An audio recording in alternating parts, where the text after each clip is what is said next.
Bonjour, bienvenue dans cette vidéo de présentation de l'orientation sciences et technologies de l'automobile portée par l'IUT GMP d'Orléans. Donc il s'agit d'une orientation, c'est-à-dire d'une coloration des enseignements de génie mécanique qui auront lieu à Orléans. Il existe deux orientations à la date d'aujourd'hui en France.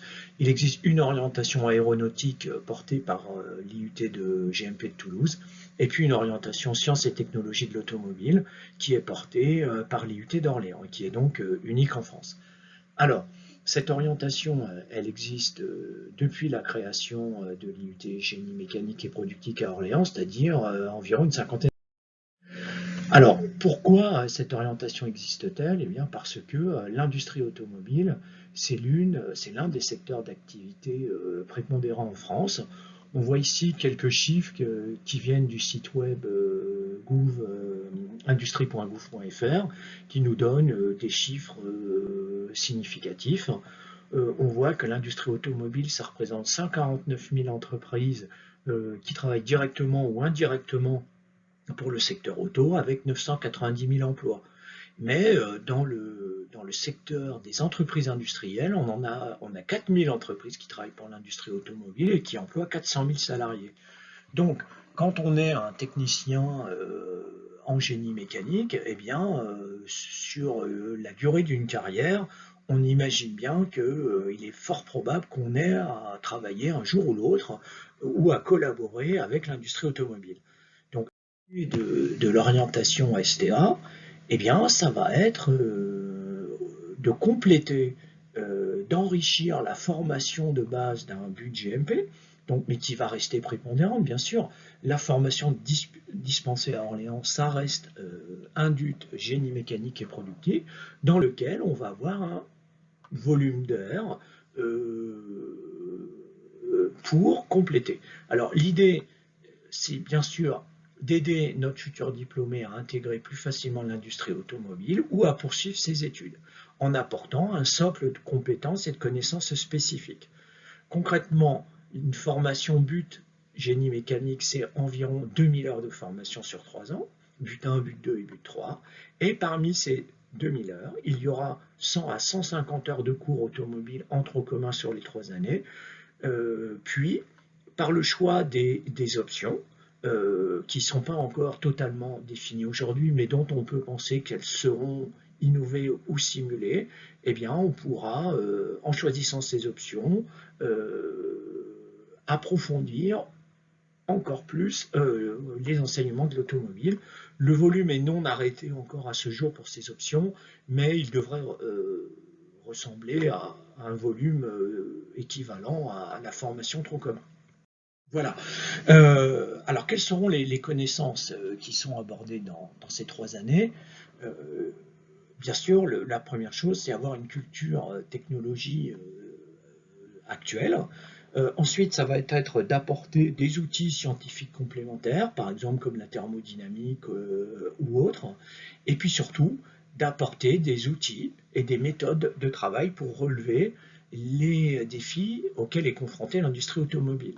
Donc, les thèmes, c'est bien sûr tout ce qui va être technologie et normes anti-pollution des moteurs à combustion interne, parler de tout ce qui est technologie d'électrification et d'hybridation, et puis de loi de gestion de l'énergie.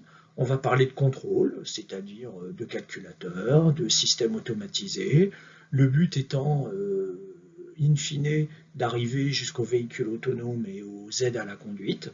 Et enfin, un volet assez important également sur tout ce qui est dynamique du véhicule, c'est-à-dire le comportement routier, les essieux, l'aérodynamique.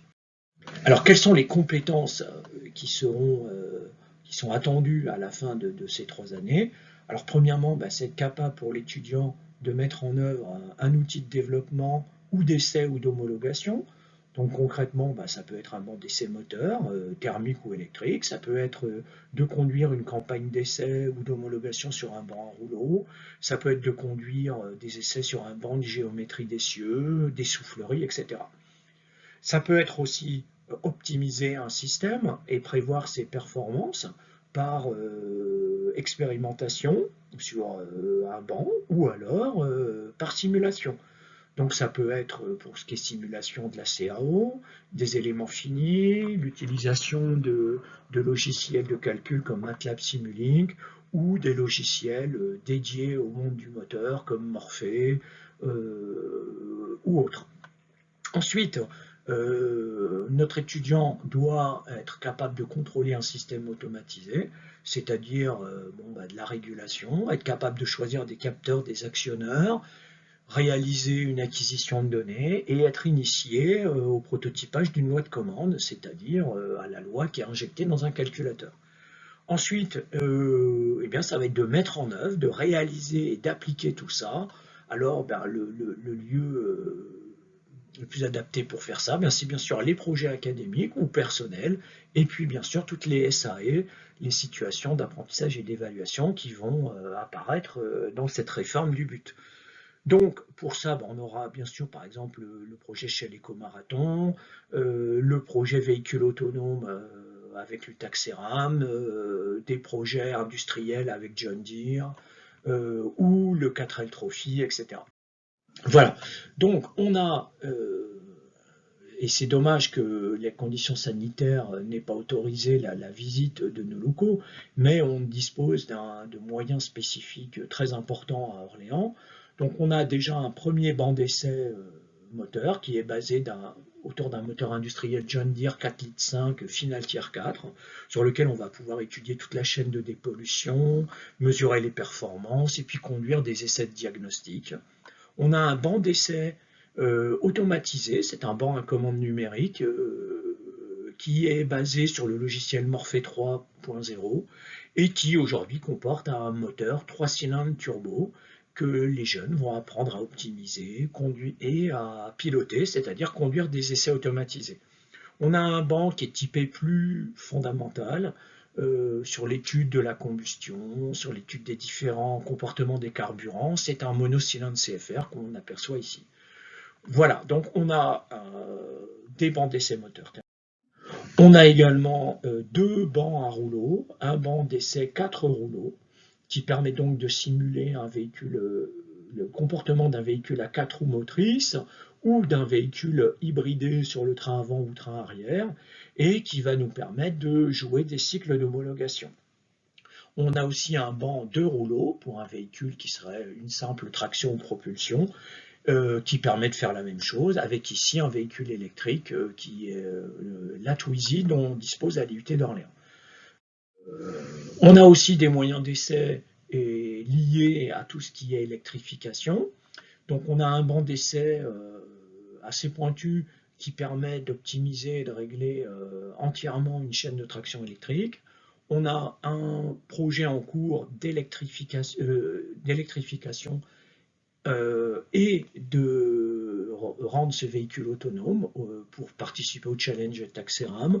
On a un banc d'essai de Twizy, et puis on a notre véhicule engagé au Shell Éco-Marathon qui est un prototype électrique. Voilà. On a également d'autres moyens divers, comme un véhicule télescopique dans lequel les suspensions ont été remplacées par des vérins hydrauliques qui permet d'étudier le mouvement des essieux, la variation de la géométrie de cette voiture en situation de roulage. On a de nombreux exemples de trains roulants. On a un parc véhicule composé de 2 véhicules hybrides et de 2 véhicules conventionnels, plus un véhicule électrique qu'on aperçoit ici. On a de nombreuses souffleries disponibles, soufflerie interne, soufflerie externe, soufflerie de culasse, et puis on a un banc de contrôle de géométrie.